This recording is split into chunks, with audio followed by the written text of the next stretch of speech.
It's the Exit 52 podcast presented by Jimmy Seafood. And gentlemen, we were about to start the podcast, and then there's just many Maryland athletics things going on social media. We just had a women's basketball buzzer beater, Stephon Diggs touchdown. So I'm going to allow you guys to start the podcast with whatever you'd like to talk about because I have to tweet Stephon Diggs' touchdown here. So I've got to go watch that. So we're just going to do I'm doing live work. So Banks, start off whatever you want to jump into. The world is either of your oysters. You want to talk about RDT on the dozen? We can talk about the Ravens. We can talk about whatever. We can talk about Maryland basketball, whatever you guys want. But we have just started on the path here because we got to get this going. There's all kinds of things I would love to talk about, but most of them really involve you. I mean, things that you're into, and it's the footy right now for me. But we can put a pin in that because I got some thoughts, and we can circle back in one of our later segments. So I guess we'll dive right into the dozen. I mean, Eric is just back from Boston. He seems gassed. He seems like a shell of a man, to be honest. Is that an accurate description? Yeah, I am exhausted. I am. As you know, my flight anxiety is not great. And then when my flight got delayed 2.5 hours last night, and then a lady threw up, not on our plane, coming off the plane from Rochester at the terminal next to us. What do they call like the little taxi with the walkway or whatever from the plane to the thing? Lady just puked inside of there. And then people coming off going, yeah, it was a rough one. So as I saw that, as I had to wait to get on my plane was like fantastic. And not like any planes flew into any power lines or anything in the days leading up to that didn't happen, 12 hours before or 24 hours before I had to get on a plane, it was whatever. But, it did knock out half the power to Montgomery County. No, I mean, Boston was great. It was awesome. It was very, very fun. If you haven't watched our match that came out Wednesday night, watch that. The championship was tonight. I haven't watched it yet. I saw bits and pieces of it there. But everything about it was awesome. The live event was great. We have to get one in Baltimore. We have if we get a crab cup or something, it would be awesome. Like it would be very cool. So I was talking to Jeff about that, pushing for stuff like that. But yeah, the dozen was great.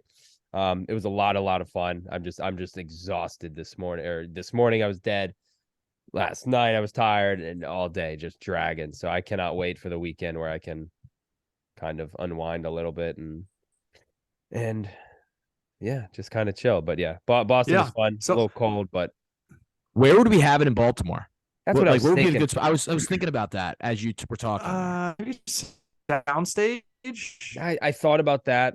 Because in Boston it was at House of Blues. Too small? Is it too that might be too small? Shaped? It might be too. I don't know if it has the right seating arrangement for it either. So House of Blues holds 2,200 people.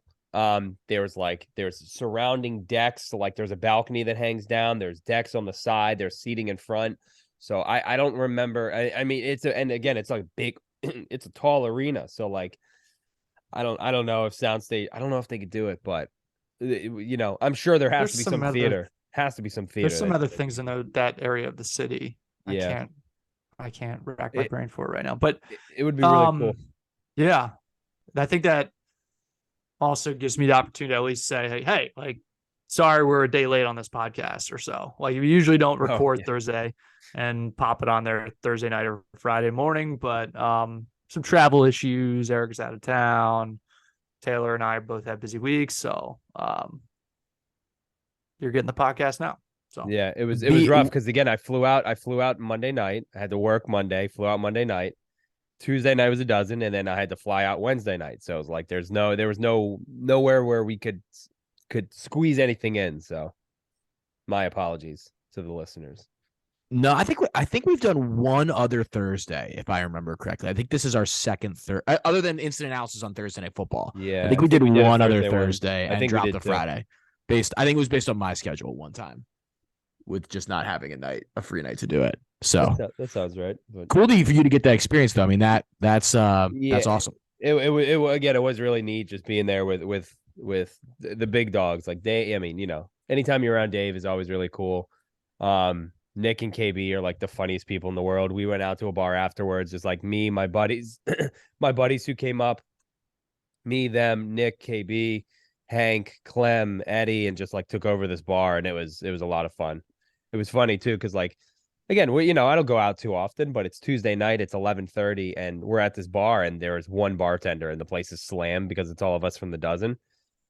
And I look at Clem and I go, it's kind of wild that they only have one bartender on. And Clem goes, I know, on a Saturday night, right? And he was dead serious. And I was like, dude, it's Tuesday. And he's like, oh my God, you're right. It is Tuesday. Like, why are we out right now? So that's what happens when you bring, you can't bring these old dogs out. But yeah, it was a lot of fun. Again, go ahead and watch it. Some awesome matches, really, really fun matches. So the crowd was great. The environment was awesome.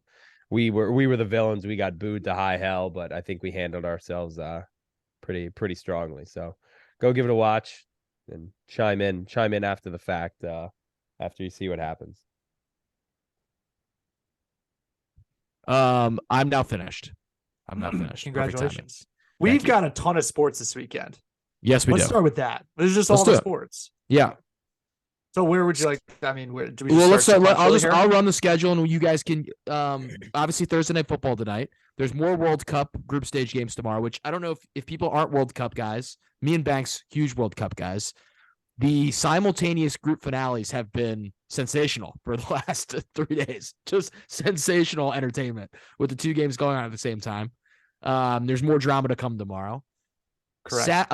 Terps and Illinois in a game that is the biggest Maryland home game with fans since the Michigan State College game day game, probably, or the Michigan game that clinched the Big Ten title right after that. In terms of buzz, obviously, then you had the COVID year, and then last year was a down year. So you have that at 9:00 at Xfinity tomorrow. If you're a local fan, I think that's something you have to watch. You also have the Pac-12 championship game if you're bar watching. A lot of things going on. Then at 10 a.m. Saturday morning, you have USA Netherlands in what I think is going to be one of the great unexpected. I mean, conference championship Saturday is always a fantastic sports day, but with the World Cup involved, where you have the U.S. playing at 10 a.m. rolling into the Big 12 championship game, then you have Argentina at 2:00. So you have Messi. You have all the, you have all the SEC at whatever it is, 4:30, Big Ten at 8. You have ACC, which doesn't really matter at all, but is going to be on. You have that, and then you have the NFL on Sunday with more World Cup games. Incredible weekend. Incredible. I'm trying to think if I'm missing it. Is there like a UFC on Saturday? There's probably like a UFC or something on Saturday night too. There's got to be something else like that. There's always something going on. Yeah, But as you said, Banks, an incredible weekend of sports. Other than all of the NBA that will be on and all of the NHL, that like all of the college basketball that will be on throughout Saturday and Sunday. Insane. Great day to be great weekend to be at a bar. There was UFC fight at 10 p.m. that night. It's just absolutely ridiculous. Tyson Fury boxes too. That's right. Tyson Fury's fighting as well. Yep. Crazy. What's not to like? I mean, you could just. I think half the country's going to be out at a bar at 10 a.m. on Saturday, and it's just going to roll. Just keep rolling. It's going to be a hell of a day. I'm interested to see what the viewership number ends up being for the USA Netherlands games. It's on at if that game is on at 2, I think it's like 30 million. It's on at 10 a.m., which is tough, but very tough for the West Coast, obviously. But I think it's going to be a huge number. I think PFT or Big Cat, one of them was saying on Pardon My Take how like the game on Tuesday, was it Tuesday? Yeah, the game on Tuesday, they were like it was good to have that feeling back of like everyone on Twitter is watching the same thing and rooting for the same team. And he said it was the first time that he could remember something like that since like the Oshie, like that Russia USA Olympic game, where just like everyone is up and involved and like pulling for the same, for the same team, same result and all that. So yeah, I mean Saturday is gonna be nuts. Like you said, like I think it's kind of a perfect time. I mean, it's definitely it's going to set the tone for the rest of the day for a lot of people. Yeah, and maybe it is better because it's not during the college football, so people don't have to choose. You just fully focus on the USA game. I mean, for the East Coast, it's great. It's amazing. You wake up, you roll to wherever you need to go, you stay at home, do whatever you need to do. Perfect. It's so perfect. It's going to be electric. I cannot wait to be at a bar. I'm going to be, I mean, the kid is going to be 2 sheets to the wind by about 1 o'clock, no matter the result. The U.S. is winning, bah, bah, bah. The U.S. loses, bah, bah, bah, bah. Instant analysis? Not on Saturday, but We can just meet us down on Cross Street somewhere. yeah. RDT, come down on Saturday. I may have to. Oh, that would be an appearance, an unexpected appearance. Depends on how much sleep I get Friday, because again, I may just lounge on a couch all weekend. Yeah, you're dead. It almost feels like this is a Ravens show, so we're going to preview the Ravens game. But this Ravens game is such an afterthought for the rest of the things going on during the weekend. It's one of the worst games of the NFL Sunday. So I mean, it's a horrible game. Decent slate, I think, too. I know we haven't done our slate watch in a couple weeks. We did that maybe 5 or 6 weeks ago, where we went down the slate of games going like one by one. But I think there's some decent. I know Titans Eagles. I know, what is it, Colts Cowboys, I think, on Sunday night. But Steelers, Falcons, Browns, Ravens, Packers, Bears, Jags, Lions. Maybe I'm wrong. Browns, Texans, Jets, Vikings could be sneaky good. Commanders, Giants, Seahawks, Rams, Dolphins, 49ers. That's going to be fun. Chiefs, Bengals. Okay. Chargers, Raiders. Yeah, decent. I think there are some decent games. Early ones are kind of some stinkers, but everything else is all right. Yeah. It'll be good. And then if you really want to have a weekend, you're at the tailgate seeing 2 friends before the Ravens game as well. Oh my gosh. Just a ridiculous amount of things to do. Let's jump into it. Ravens back after, all of the consternation from Sunday. We were frustrated. All of the Ravens fans are frustrated, and they welcome a fan base that you could argue is maybe the most frustrated in the league, the Broncos fan base. I think if you're a Broncos fan coming into the year, you probably would have said, well, we've got the quarterback and we've got these young receivers and there's pieces and they are terrible. 3-8. They're 1-5 on the road. Ravens are favored by 8.5, at least in the line I'm looking at here, over under 39.5. Russell Wilson has 8 passing touchdowns. You didn't it's week 13. Did you see that there's a guy who is keeping track? He's doing a TikTok and he's like, I'm going to keep threading this until Russell Wilson has more touchdown passes than bathrooms in his house. Remember that was like a big thing? Like, his house has like 12 bathrooms. And I think it's still accurate that Carson Wentz has more touchdown passes than Russell Wilson, which is just incredible. That is incredible. That is incredible. He hasn't played since like week 4 or 5 or something like that. So Joe Flacco might be up there too. Yeah, maybe. He had some. But I know, I mean, again, they have to lead the league in frustrations from the fans, because like you said, I mean, they were a Super Bowl. I think they were a Super Bowl kind of or bust team coming into the year. Like you said, like we knew the defense was good. And you're like, oh, this offense, like, we're kind of just a quarterback away. They got their quarterback. They signed into a long-term deal. They had a coach who you thought, like, all right, yeah, this guy Hackett, he seems like he's, knows what he's doing.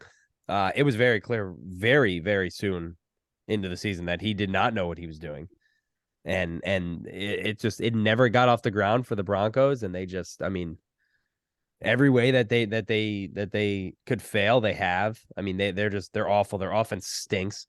Now their defense is still very, very good, but the offense just cannot do anything. I think they're averaging 14 points a game. That's insane. That's ridiculous.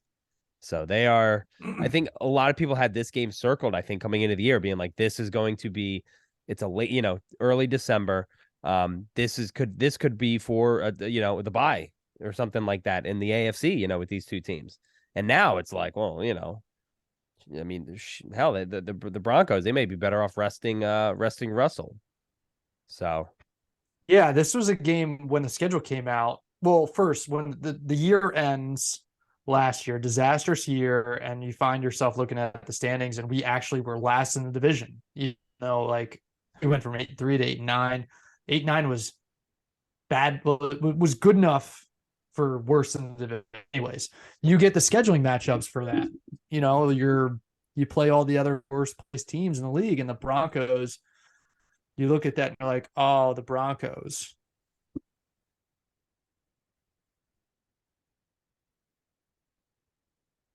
I can't hear him. You Wait. can't hear him. The mic is the mic seems to have gone out. The mic seems to be. There it It's is. back. What It's the back. hell? It's back. Yeah. What a show this is. Where did it lose me? Pretty much that whole sentence. Yeah. Pretty much that whole sentence. Try to make a shorter version of it. After the last place schedule, and then it just went. Yeah, you get the last place schedule, and you look at, okay, we're gonna play a handful of weak teams in these other divisions, and then you kind of put your finger down the list and you see who else is last place in the standings, and the Broncos are one of those teams, and then you watch them have the offseason that they have, and you're like, shit, that easy game isn't so easy now when the schedule comes out, and the schedule comes out and you're like, okay, well, there's a challenge in the back half of the schedule, because we knew that the back half of the schedule was going to be a little bit weak. And it turns out that this is the game we thought it was, or not that we thought it was, whichever way you think about it. So yeah, for sure. I mean, they were bad last year. And you talked about Nathaniel Hackett, RDT. Rarely at this point do you get the 1 year and out. This feels like a 1 year and out for him. Maybe he gets the second year. Also, Josh McDaniels may do that twice, by the way. He may go 1 year and out twice. Maybe he went 2 years and out last time with Denver. He may go 1 year and out as well. The Cameron. Was it Steve Wilkes in Arizona? Yeah, what's Steve his Wilkes, face yes. went 1 and out in San Francisco. Oh, Tom Sula. Yep. I forgot about Tom Sula. Wow, I forgot about that he existed. He is a guy that was a thing. Tom Sula. But yeah, they don't do it. And I feel like we've said for a few weeks, get right game. Is this finally going to be the get right game? And we could talk about what's now happened during the week. We had, Lamar's comments on Twitter after the game, which we had in real time during the instant analysis. So we touched on that. We've had this entire Greg Roman play calling thing where John Harbaugh came and said, Greg Roman said, it was on him to get the plays in quicker. They didn't get him in. And Greg Roman said today there were some technical difficulties. We also have Greg Roman apparently deep in the weeds with Stanford to be their new head coach. David Shaw resigned from there after a very good tenure. They haven't been good for a while, but he was very good there. They won 3 Pac-12 titles. Mm-hmm. So Roman could theoretically be gone next week. I mean, he could be out of here. So that throws an entire wrench into the equation. I'm sure that would make a lot of Ravens fans happy. And honestly, potentially make a hard decision that the organization was going to have to make very, very easy if he just leaves on his own accord. But you also don't want your offensive coordinator leaving in the middle of the year. That is a bit of uncertainty and instability that I'm sure the Ravens, who are a team of stability, maybe don't want. So that's kind of have done it before. Won a Super Bowl successfully. Yeah. But overall, in that way, it's kind of been a weird week because all of the conversation is centered around Greg Roman in every single way. How the offense has been a little down, this play calling fiasco, and now the Stanford rumors. He is the center of every piece of news relevant to the Ravens right now. It's very possible that this is a internal, respectful, hey, you should put some feelers out because this probably is the end of the road here.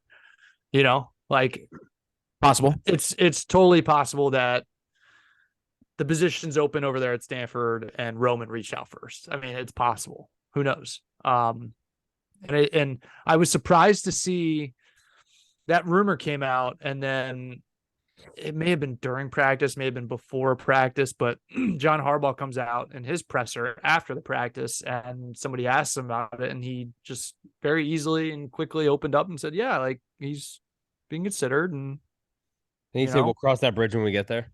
Yeah. But usually there's a runaround there, and I guess that is to some degree a runaround, but straight up acknowledge he's considering this job right now. That's not normal, I would say. I would agree. Normally, you would either leave that for Roman to comment on unless they want all messaging to come from Harbaugh, which is possible. Roman also then talked, said he was fully focused on the Ravens, blah, blah, blah. the thing you would normally say. I would agree. It was interesting that Harbaugh straight up confirmed it as opposed to, The beat around the bush, because Harbaugh does that with everything. Not going to comment on negotiations. We know that Greg is fully focused, knowing that Greg would say I'm fully focused regardless. And what makes that interesting is maybe that does mean they're pretty far down the road. I mean, we're extrapolating with no information here. So be that as it may, but, just to set it up for the fact that it's a big possibility, and he's a guy that Stanford wants. And, I think Roman, his offensive philosophy's worked in college before. Stanford's a really good job for a lot of different reasons. And, it gives him a nice out from the Ravens, and he can always come back and be an offensive coordinator if it doesn't work at Stanford. So it would be interesting to then see who would be the offensive play caller for the Ravens moving forward. That would be the most fascinating part. I don't know if there's to be honest, I haven't delved into the coaching staff enough to. Darius Hayward-Bay.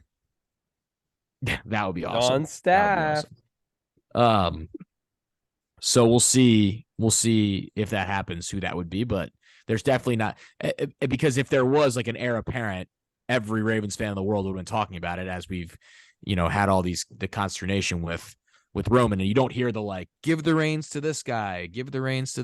So that's kind of where the Ravens are at this point. But yeah, this could theoretically be Greg Roman's last game on the sideline as the Raven, or in the sideline, in the booth, as the Ravens offensive coordinator, which would be a heck of a development. Some folks are talking about it like it's already a done deal or something.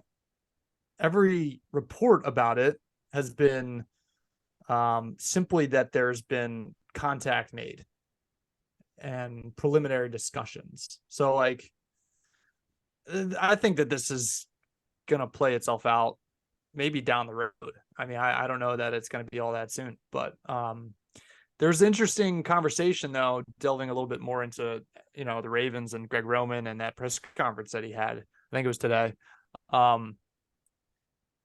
He kind of went into a little bit of a monologue about the play clock and controlling the clock and ball possession, which is something that I preached and been supportive of, in this Lamar Jackson, Greg Roman era. The idea that these 15 play, 80-yard, 8-minute drives where you just shove it down their throat and ideally punch it in, which is the issue at hand. That's all well and good. And he made this, it was an interesting case, at least, where he was saying, okay, if we bleed 4 or 5 seconds on a play clock on every play throughout the game, and, a game typically has around 70 plays for each side in a football game, that's 4 or 5 minutes of ball control. Just 4 or 5 seconds per play, 70 plays. That's 4 or 5 minutes that the other team can't score.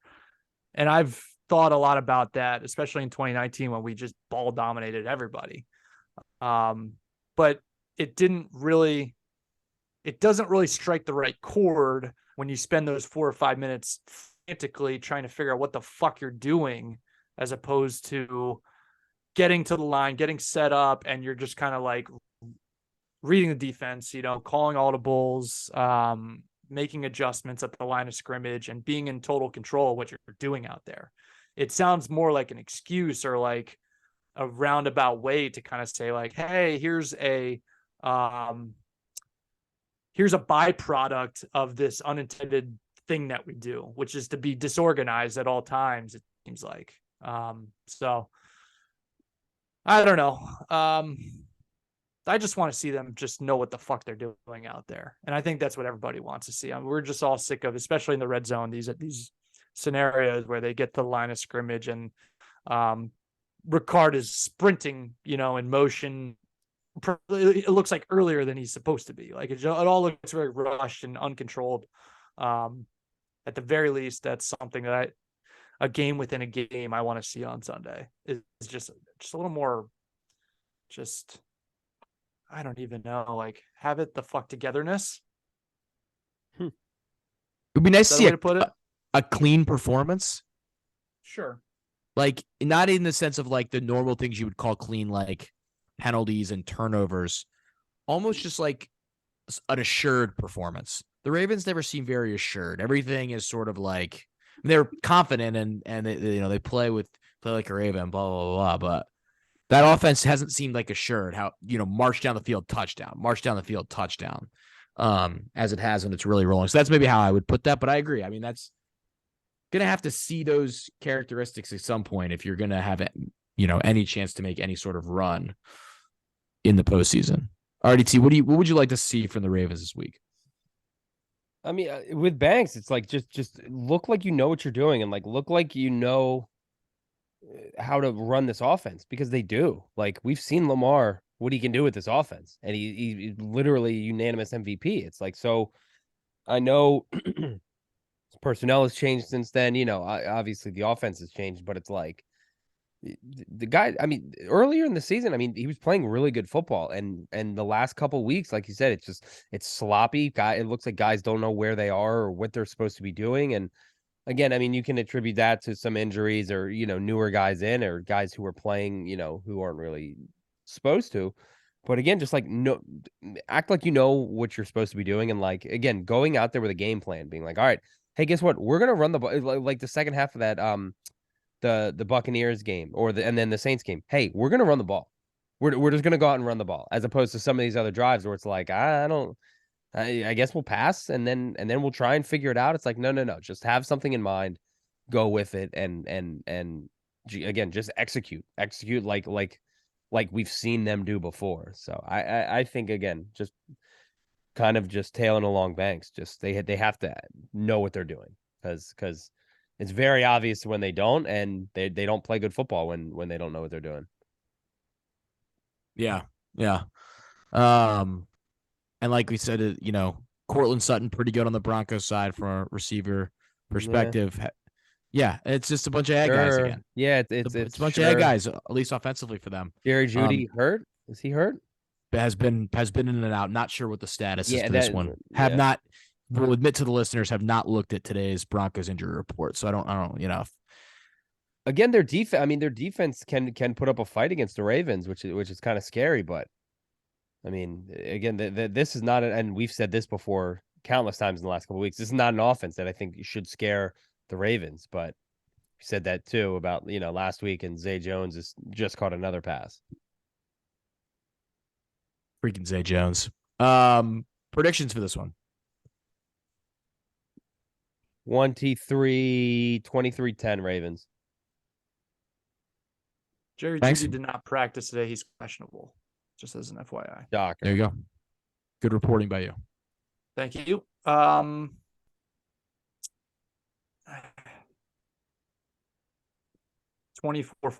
Ravens.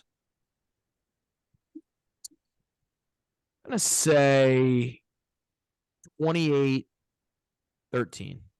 I don't know why. I'll just continue to be bullish on a Ravens team that's never convincing. Say they take care of business. Get right, game. I have not looked at the announcers. I don't know if you guys have. We'll look at them live. If you guys haven't seen do it live. We'll believe this is a CBS game. It better be. This would be a gross Fox game. Yeah, this would be a bad Fox game. See, that's the thing. Respect the NFC AFC split. I know it doesn't really exist anymore. It is on CBS. I don't ask for much. That's all I ask for. Yeah, it doesn't seem hard. I understand there's going to be some crossovers, but it doesn't seem hard.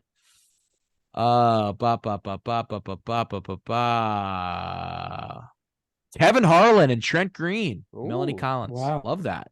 Wow. I thought we might get Cattle on 2 consecutive weeks, but he's at Steelers Falcons with James Lofton. Oof. Spiro Ditas and Jay Feely are at Browns Texans. Iron Eagles at Jets Vikings, and Nance and Romo are at Bengals Chiefs, which is a good game. So it's Titans Eagles is Fox, I guess. Titans Eagles is a Fox game. Yeah. Briefly, I'll just throw it to you, RDT. Winter meetings coming up here for the Orioles. What do you expect? I don't know if there's much. I mean, the big thing is going to be the Rule 5 draft, which the Orioles are, they're always involved in that. I don't know if this is a year that they'll take someone because of, again, where what they're supposed to do and their expectations and what the roster is going to look like. But this is usually the time for Rule 5 guys. I think people are going to be looking for some money to start being spent. The Rays just gave out their biggest free agent deal ever to Zach Eflin. Elfin? I think it's Eflin, right? I think so. It's like Trust 3 you on years, that one. 3 years, 40 million. Again, I think that's a contract that I would have been fine with the Orioles giving out.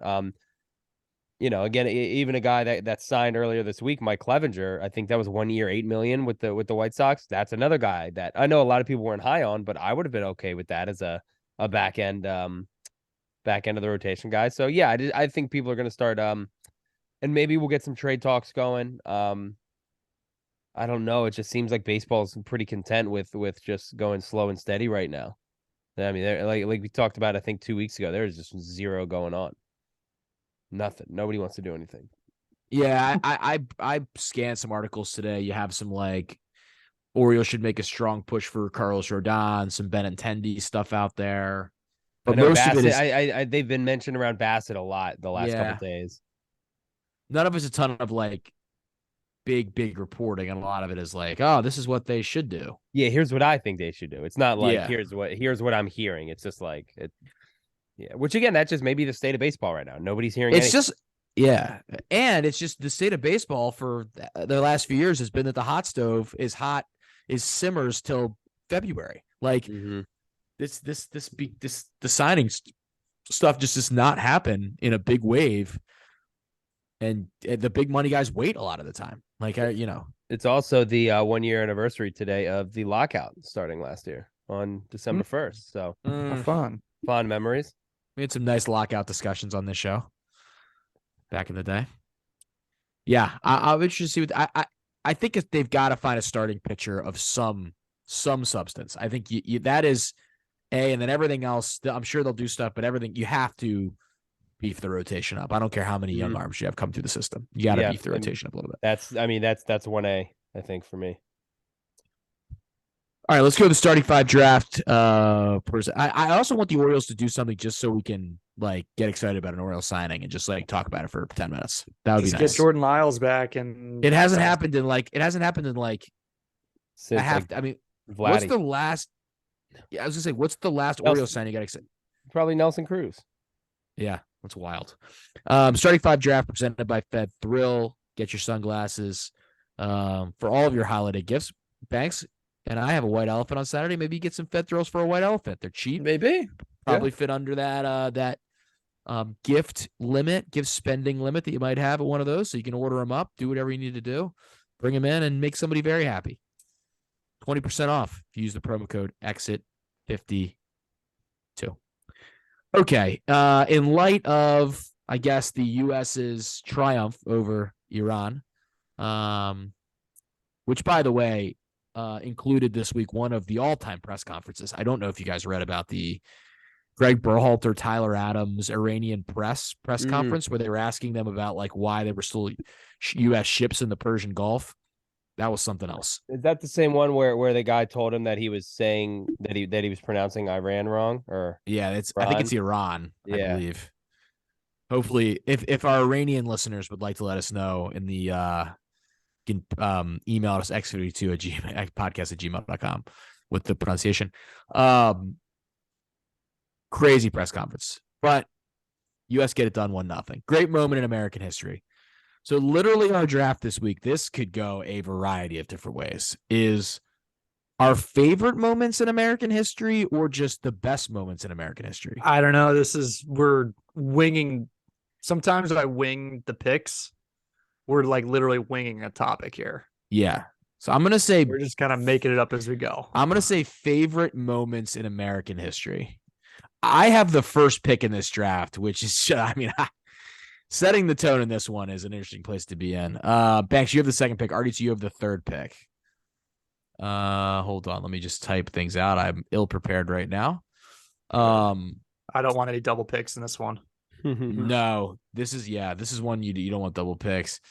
Okay. I mean, you could go, variety of different places to go here. We could, we're a sports show. Do you go sports? There's a lot of history to go off of. I'm a history major. I'm probably gonna make myself look like an idiot because I don't remember anything that I learned. of our great country, a country that we love, a country that all of us love. I'm between a couple. Let's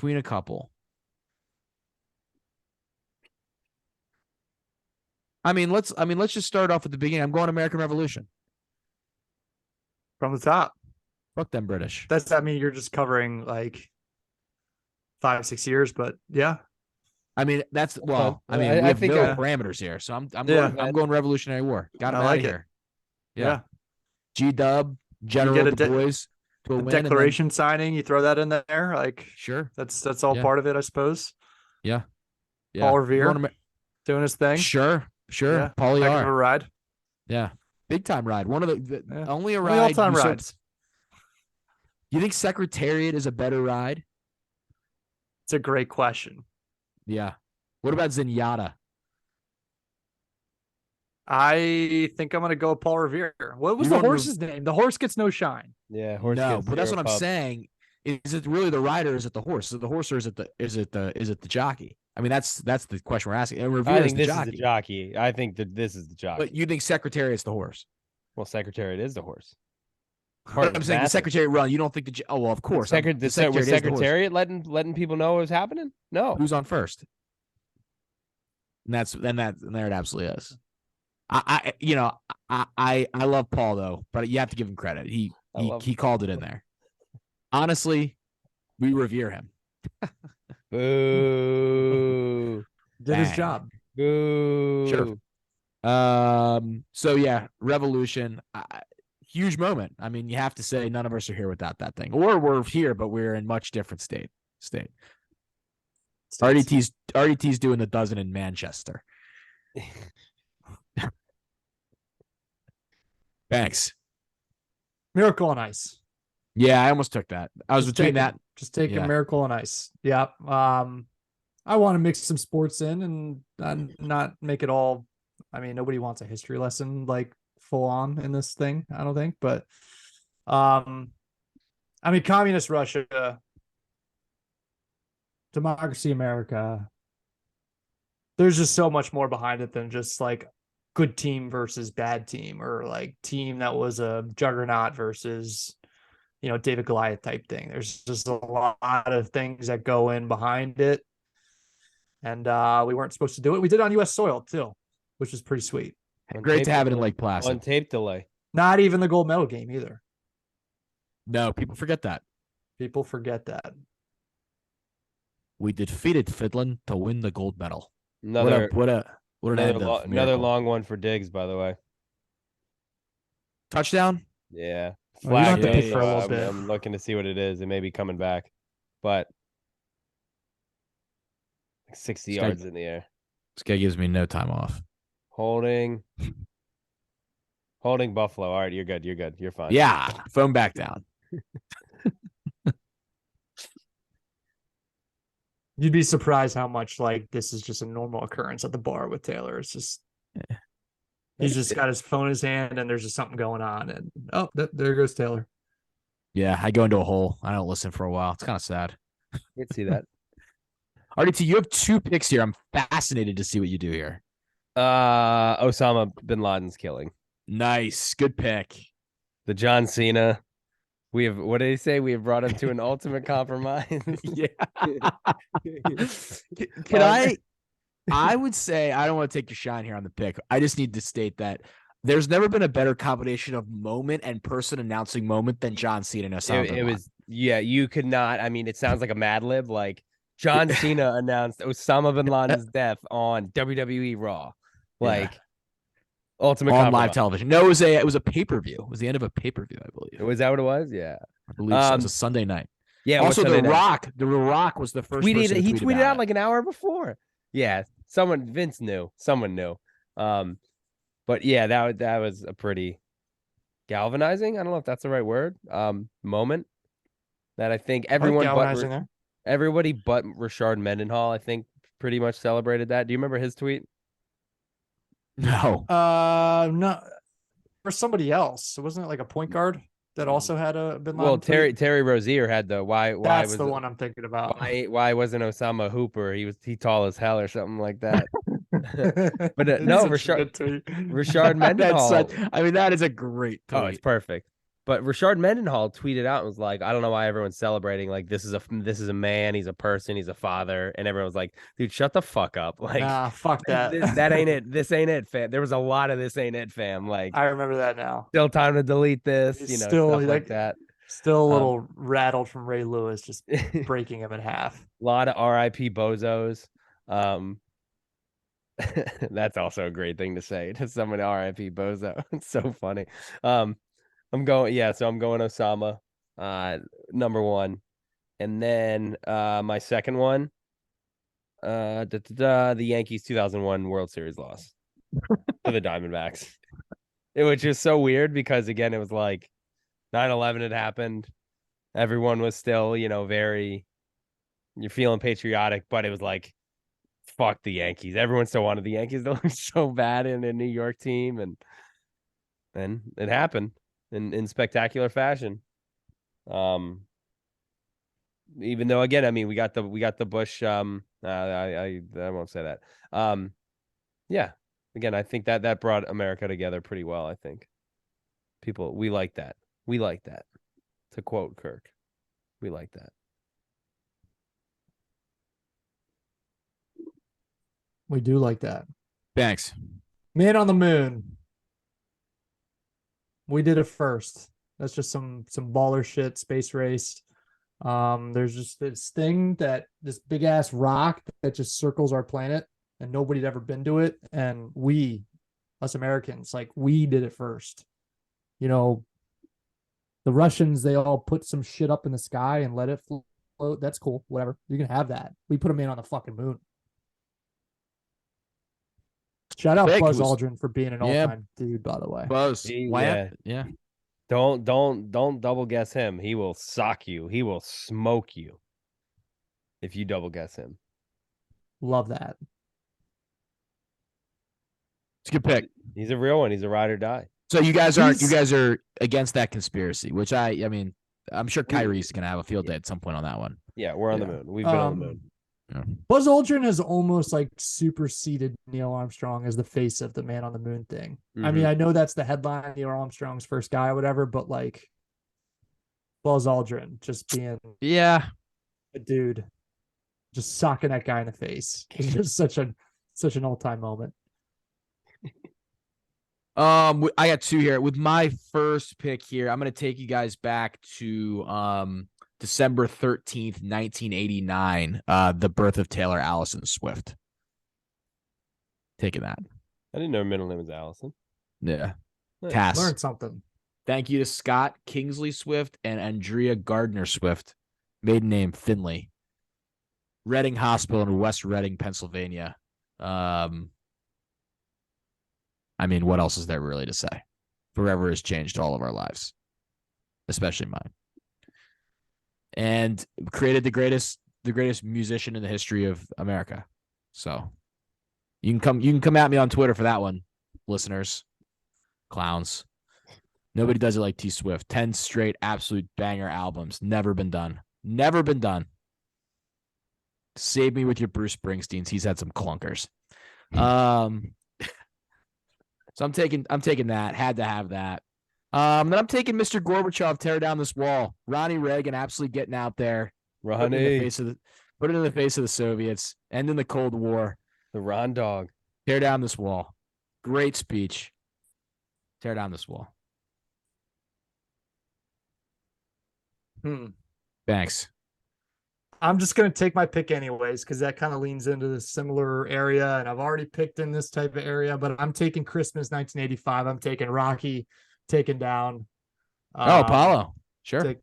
No, not taking down Apollo. Oh, sorry. Taking down Drago. Sorry. Yeah. I'm typing. Ivan Drago. Just an all-time upset on Christmas. If I could change, you could change. Everybody could change. Everybody could change. What a movie. It's only an hour and 31 minutes. It's an amazing movie. I feel like a lot of those old movies are like By the way, in that movie, spoiler alert, skip 45 seconds or whatever. Drago kills Apollo. Kills him. In the first 25 minutes of the movie. And you're like, holy shit.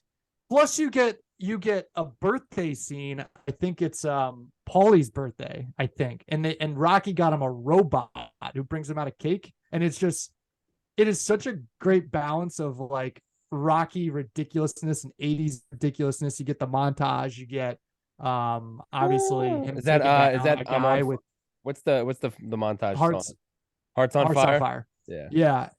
A boxer beating somebody with like 18 inches of reach on him.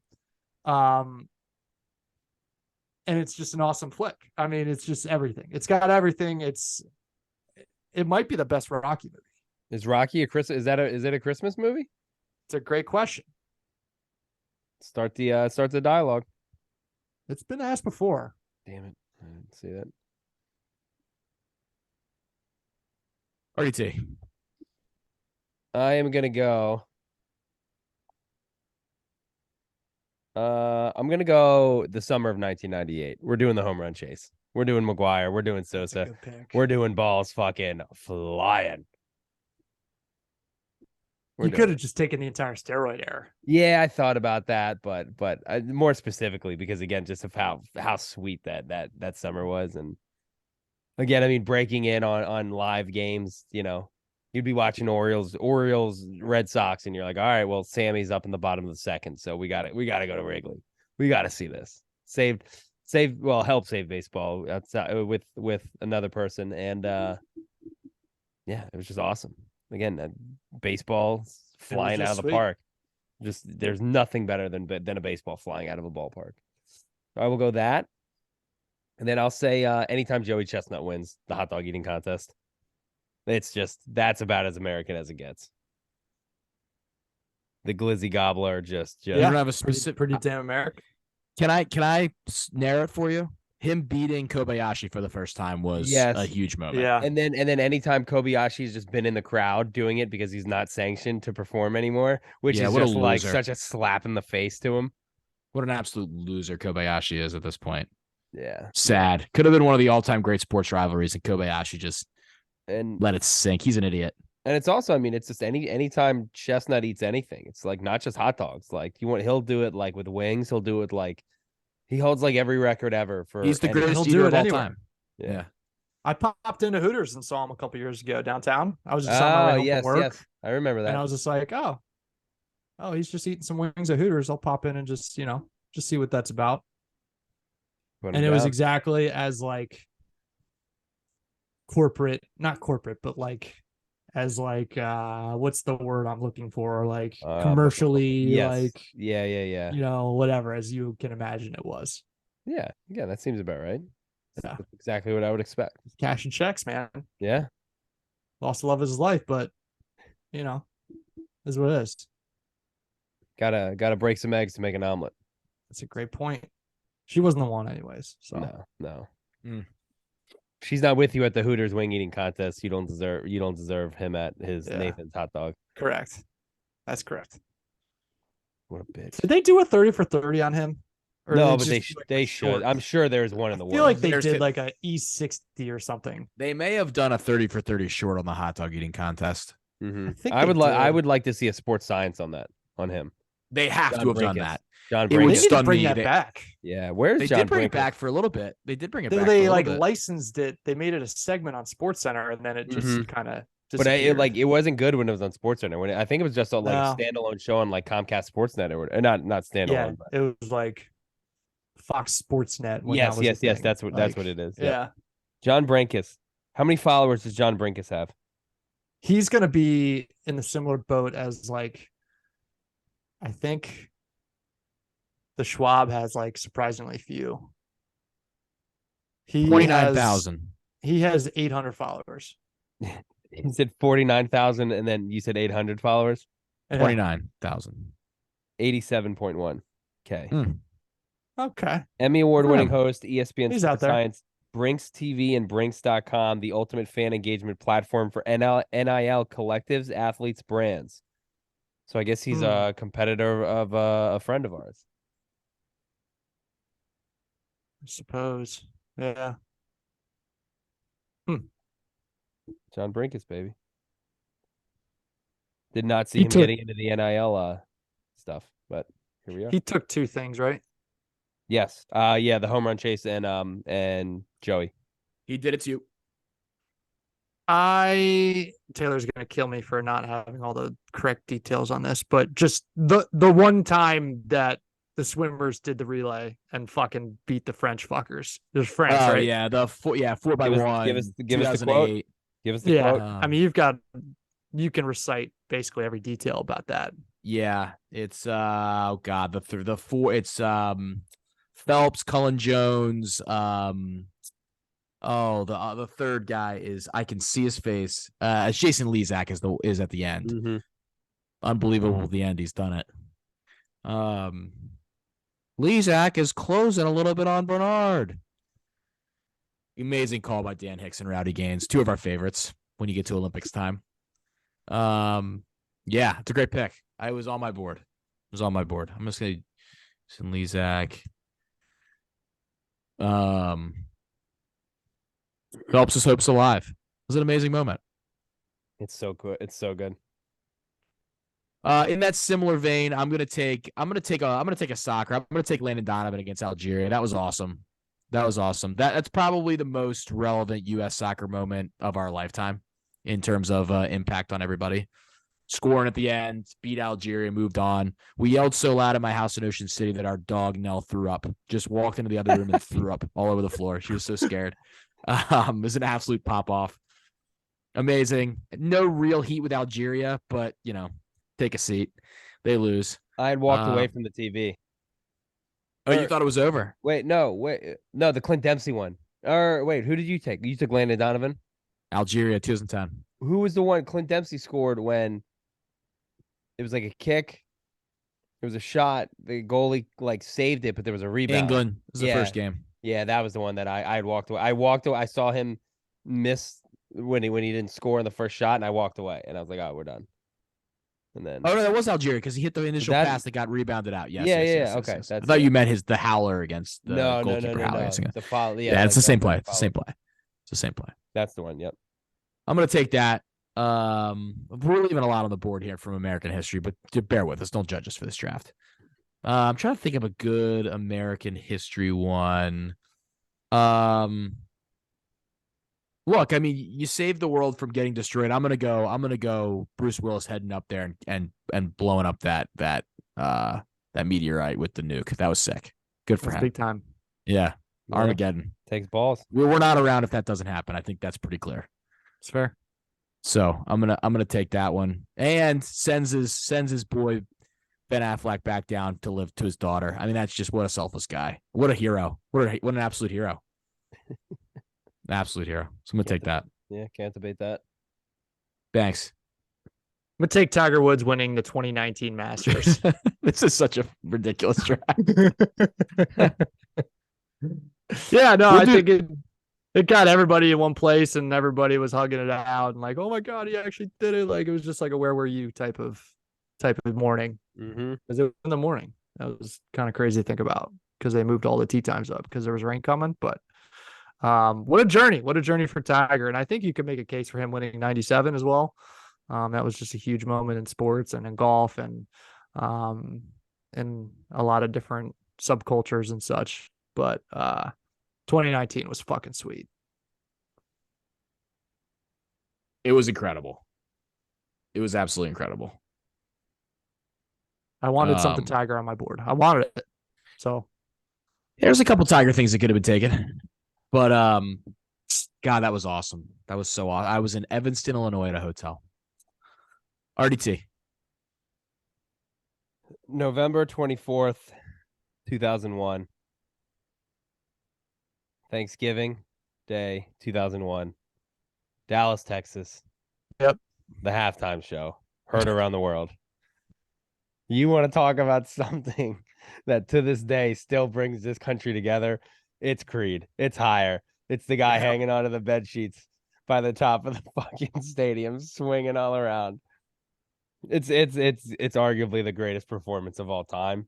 Athletically, musically, any performance, it's up there. It's just everything about it is great. And again, you wanna get people feeling good for America it's just, again, it was a couple weeks after 9/11, so everyone's still a little shaky. I think that started the healing process. I think it did. Thank you, Creed and Scott. Which was after well, game 7 of yes, the yeah. 2001 World We Series, had but- already been like, all right, well, it's good that the Yankees lost. We can do that. We can be happy. And then when Scott Stapp came out there, that kind of just sealed it. Like, yeah, we're good. We're good, guys. We're gonna be all right. What a draft. I took the American Revolution, the birth of Taylor Swift, Mr.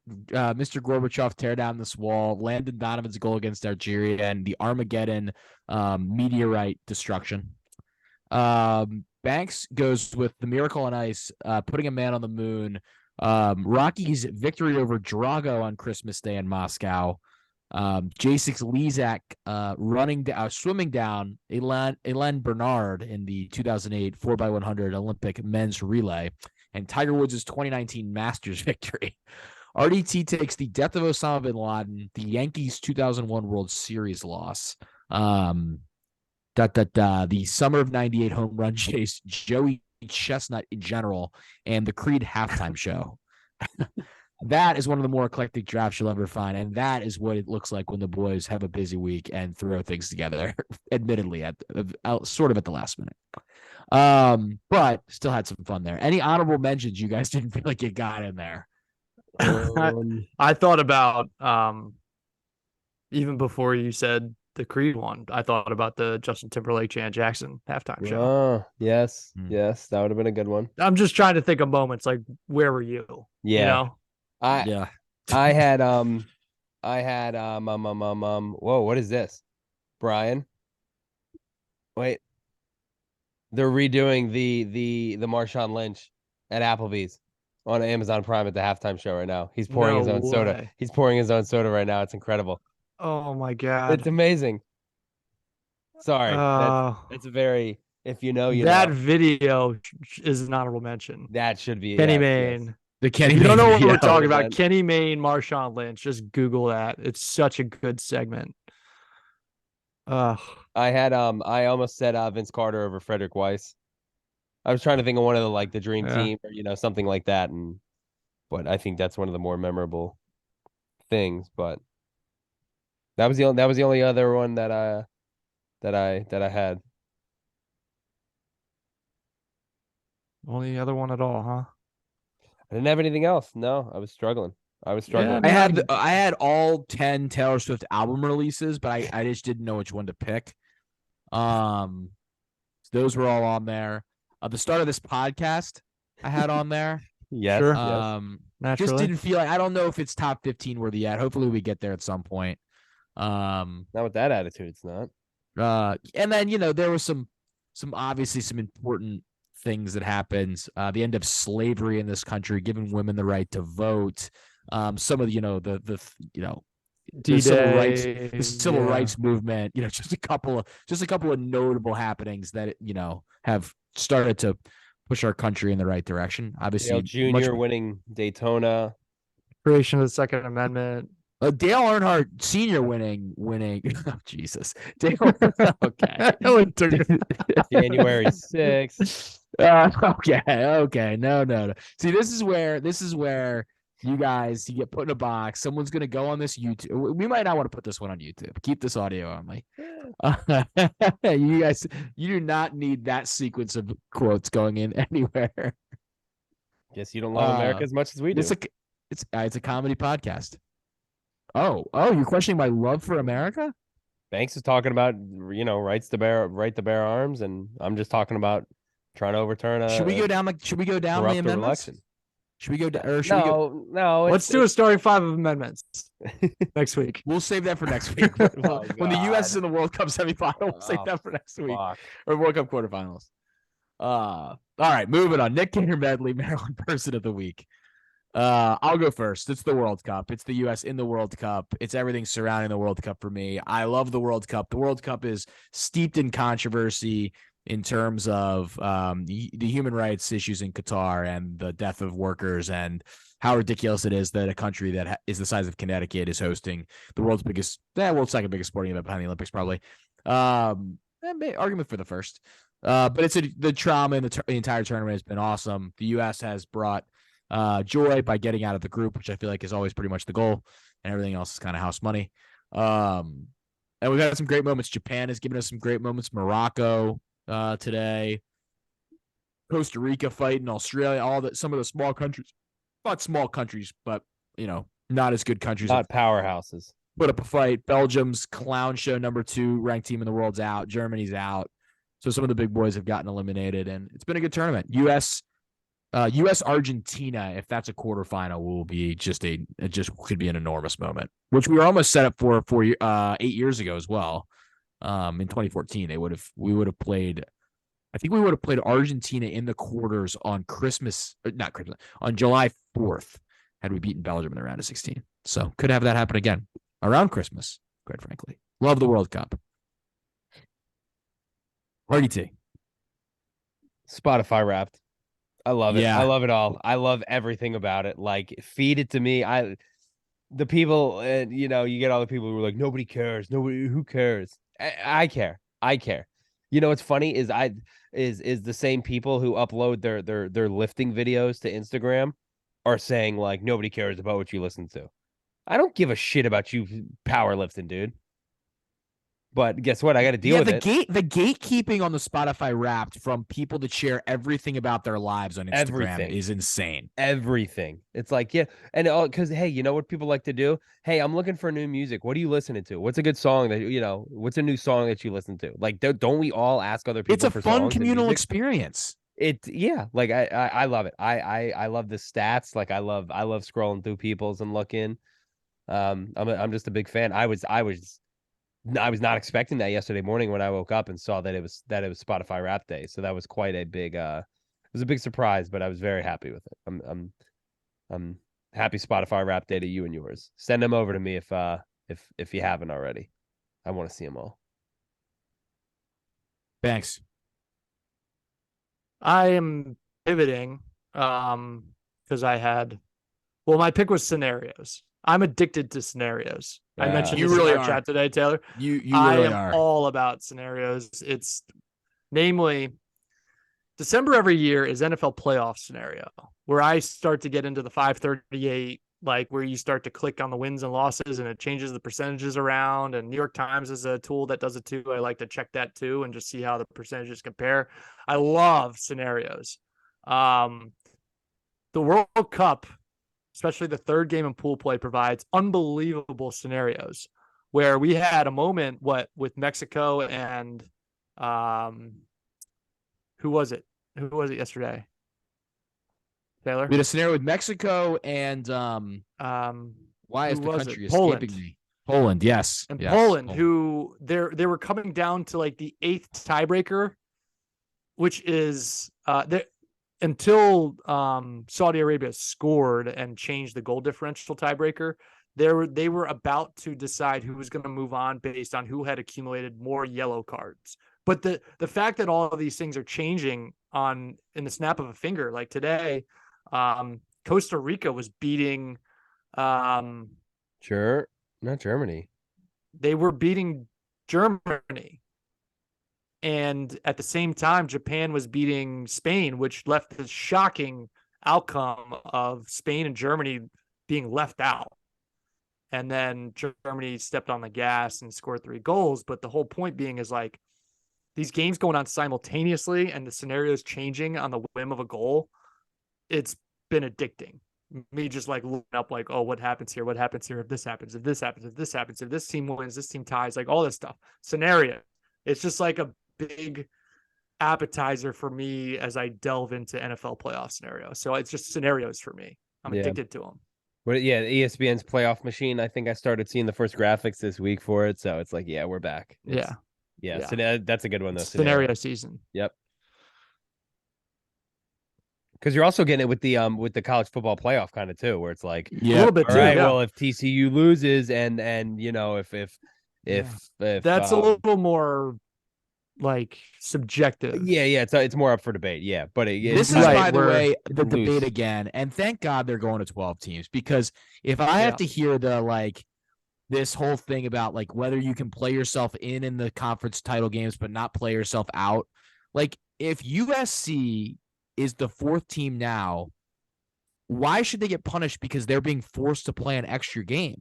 Mm-hmm. Otherwise, they should just say we don't want to play this week. I was gonna say, they should be like, oh shit, we have a COVID outbreak. Sorry. Is the committee then going to change it to Ohio State or Alabama next week? Like that would be insane. Like, so if they go out and say Caleb Williams blows his knee on the first play of the game and they lose to Utah by 30. So they're out because they had to play? I have an entire, like, it's a bit of a separate argument, but you touched on it there for sure with the injury. I get this comes up with bracket season, with bracketology and all that.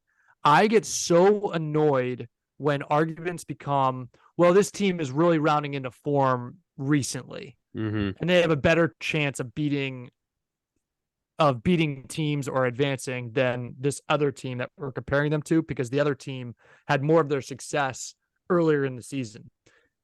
You're crowning the champion, or you're crowning the best team on their body of work of the entire season. I get so annoyed by that. Like a game in mid-September in football should weigh the same as a game in November. Yeah, because you always get to like, well, it's better to lose. It's better to lose now than in November, and it's like, why? Why? It's still a game. Like, why in the standings? Why is that not like a 0.75 win, and then the ones in November are a 1.25 win? Like, a win's a win and a loss is a loss, and they should all count the same regardless of when it happens. And with that said, when people get injured late in the season, or Coach K comes down with an illness or whatever bullshit thing he comes up with, the team has still created the body of work, and they should be rewarded for it, regardless of their outlook based on their star player getting hurt or whatever. Does it suck that if they go in the tournament, they're going to get wiped out, or some other team's going to get a good break because they drew that team? Yeah, but teams should still be rewarded accordingly. I think you're right. Sorry, Taylor. You're spot on. It's super interesting. That's why it's just good. It's not going to be 4 anymore, because now it's going to be pretty easy. The conference title games are not going to mean as much, because it's just going to be like a win and you're in, like the NCAA tournament, which will make those more interesting, because an upset means that a team is like qualified their way in if they weren't going to get anyway. And now like Alabama and Ohio State, you don't have to have that. They're just going to be in. Like they're just going to be big Steelers though. Essentially, it won't happen as much because you'll get UNC could upset, but UNC would be one for Clemson, like things like that, where it's like, yep, or Utah against USC, and so Utah against USC. It's going to be dramatic because you're going to have those at large teams around that 11, 12, 13th ranking that are like, oh shit, like is our spot gone? And by the way, these first round games at the campus sites are going to be electric. Electric. It kind of stinks for the first 4 seeded teams that they're not going to get that. They have to figure out some way to share those. So I think so that everyone was saying today, well, the head of I can't remember the guy's name off the top of my head. The head of the college football playoff essentially said, like, it's not locked in stone that the quarterfinals are going to be bowl game neutral sites. Like, this could change. Like, nothing is locked in. The issue, this is the end of, this is going to be very interesting how this goes with the bowl system, because now it's still all the New Year's Six, and now they're just all more valued. But like, the 12th team not being able to play in whatever bowl, I don't know. It's very interesting. It's just gonna once they see the ratings, for the playoff games too.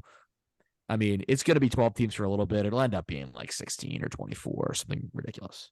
Maybe we'll see. Scenarios have been fun. The World Cup is awesome. It is. It's been enjoyable. More enjoyable than I expected.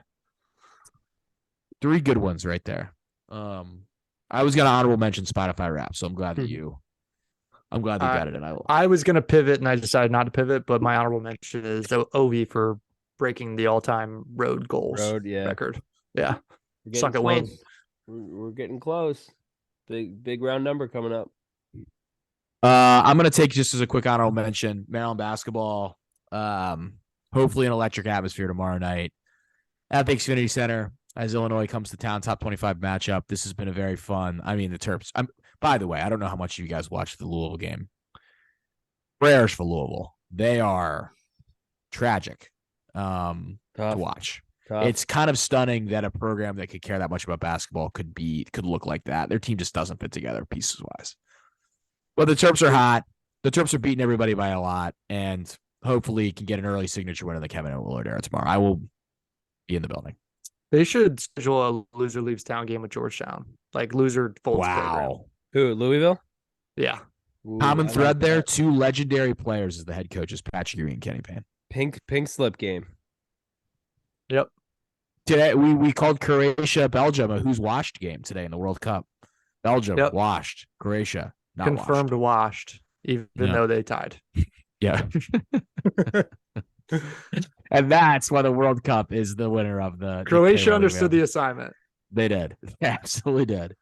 Lukaku or whatever his name is. One of the best uniforms in sports, the Croatia checkerboard. One of the best uniforms in sports. Dead or alive? Oh, fuck. Give me a minute. Figured that was going to keep going. I keep thinking about just texting you a couple seconds before I throw it to that because I know you're going to have to look it back up. I'm going completely off the hip here because it takes too long for me to pull it up on my computer.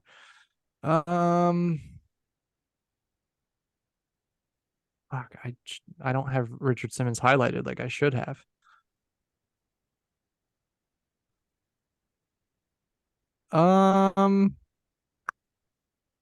Little Richard. Dead. I also think he's dead. I think he's been dead for I want to say at least 15 years. He died in May 2020. Never mind. Yeah, he's not been dead for 15 years. Put a little respect on Little Richard's name. I thought he'd Little Rich was still going. 87 years old. It's a good run for Little Richard. That's a great run for Little Richard. Tutti Frutti's a banger. It is. Never became Big Richard, but he went out little.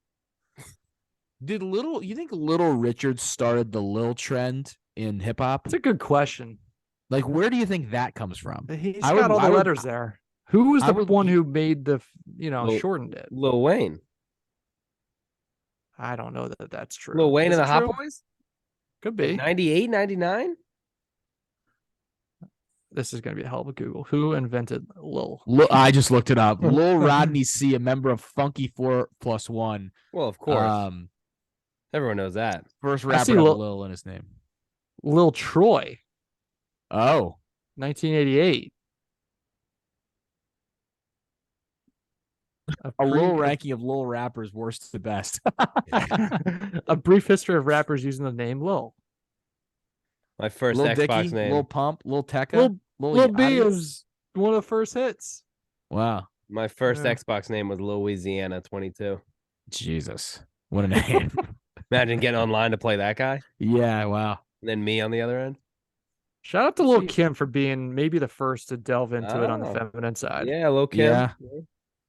Lil Wayne, Lil Kim, Lil Baby, Lil Uzi Vert, and Lil Dicky. We gotta talk. You gotta throw Bow Wow, Lil Shay, Lil Yachty, Lil Romeo, Lil Peep, Lil Durk. Lil was hot it was hot for a minute. Lil Nas X. I've got one on my Dead or Alive list, actually. Really? You want to give us a double feature? Yeah, you want to go double? Yeah. This is one that's not something I don't think you'll ever know. It's just like I was going through the list and I saw a name and I was like, wow, that's something. Lil Loaded. Who? No clue who that is. Lil Loaded. Dead. Feels like it's got to be dead. I was going to say dead because you said you looked at a list. Yeah, no. Age 20. List of alive people. In quotations, 6LOCC space 6A6Y quotation. So he's just replacing B's with sixes. So block baby. Nice. That's interesting. Yeah, we're really exposing ourselves as quite white right now. In terms of what? Not knowing who Lil Loaded is? Yeah. No, just the way I just read that off and explained. Yeah. I think I know everyone on this Lil list, though, of the top 15 Lils. Yeah, it's top 15, sure. Yeah. I don't think RDT knows this whole list. Kanye I don't know if tweeting. Oh no, we don't need to get into Oh, Kanye? Yeah, I was gonna wait till after. Yeah, he's tweeting up a storm right now. Remove any all forms of pornography from Twitter and every platform. Pornography is the product of pedophilia. When grown men look at porn, they're watching someone's daughter relive trauma for money. Really hope Okay. he That's remember when he it's talked a- about how he fell in love with Kim because he saw her It's- video? It's a better soapbox than. Oh, okay. Yeah, you need to I'm really getting caught up here. I'm getting to caught not up get here. caught up here. Yeah, come on, Elon, do your thing, buddy. Love is the answer. Okay. Yeah, okay. Sure. Oh, God loves Balenciaga. That's the one I saw where I was like, oh, okay. Yeah. What are we doing here? Anyways. Did you sell all your Balenciaga, Taylor? I know you had a. I've never been a Balenciaga guy. To be honest Same. with you. As you guys know, I'm a big high end guy, but I can't say Balenciaga's ever been more of like a Prada, Dior, Gucci, those type of things. So yeah, I've never delved into Louis Vuitton, but I can't do Balenciaga, especially with Kanye. Their support of Kanye, it's disgusting. It's why I will never let Maryland be an Adidas school. I mean, come on. Good point. Big of you. Yeah. And kind of as I look at the trendspotter.com's top list of high-end brands, Balenciaga being number 3, I think they've totally devalued themselves. Sorry to the people of Balenciaga. What can you say? Sorry if it offends. Yeah. Saint Laurent. I think that's it for the show. I think reading off Kanye tweets is probably where it's time to call it quits. Thanks to all of our sponsors. Bed Thrill, Thread Level Midnight, Jimmy Seaford, as we said, 2 friends at the tailgate this weekend. Me and Banks, I believe, are making an appearance at this event. So going to see 2 friends. So see what kind of shape we're in after Saturday. Yeah, Saturday. Yeah, that is a great point. RDT, you will unfortunately not be there. You have a prior engagement, but we're trying to get you to come Saturday, depending on what your state of mind is. I think I think the chances you come or Saturday are low. Yeah, the USA jacket is coming out of retirement. Ooh. Yeah, I realize I don't have a lot of like USA outerwear, which I'm very concerned about. I may go try to find something tomorrow. I don't even know if you know about my starter jacket. No, I do. I've seen it. Mm. I've seen it. It's time. I've seen it. Yeah, that's the right time to bring it out. It's time. That's the Atlanta 96 one? Oh, yeah. Yeah, I love that jacket. It's a handball jacket. team. Yeah, it's good stuff. Can't use your hands on Saturday unless you're Matt Turner. Yeah. Well, that's girls, my man. You can follow us on social media at Barstool Banks, at EDITTI22, me at Taylor Mike 10. Follow the podcast at XV2 Podcast. Make sure to go and rate and review the show. Appreciate all of the listeners. We'll be back for the instant analysis. Post Ravens Broncos. Who knows what state we'll be in for that instant analysis? Lord in heaven. That should be interesting. So we'll get around to that when we get around to that on Sunday. And we'll see you next time with the Exit 52 podcast presented by Jimmy's Seafood.